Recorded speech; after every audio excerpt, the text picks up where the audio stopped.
મારું નામ નરેન્દ્ર ફળદુ છે। અમે ચકલી બચાવો અભિયાન ગ્રુપ છેલ્લા 7 વર્ષથી ચલાવીએ છીએ।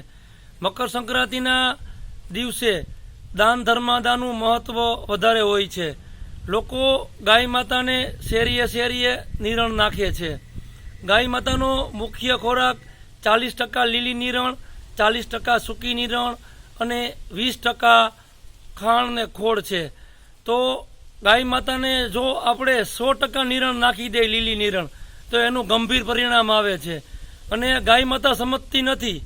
ગાય માતા હોશે હોશે અતિરિક્ત નીણ ખાઈ જાય છે, તેથી એના નાકમાંથી ભીણ નીકળે છે, એને આફરો ચડે છે અને એ મોતના માર્ગે ધકેલાઈ જાય છે।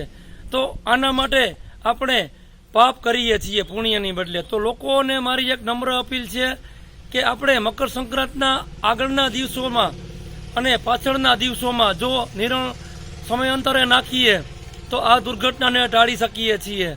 આપણે મકર સંક્રાંતના દિવસે જ દાન ધર્માદો કરવો એ મહત્વ કરતાં આપણે આગળના 5 દિવસ અને પાછળના 5 દિવસ આપણે દાન ધર્માદો કરી એવી મારી લોકોને 2 હાથ જોડી નમ્ર અપીલ છે।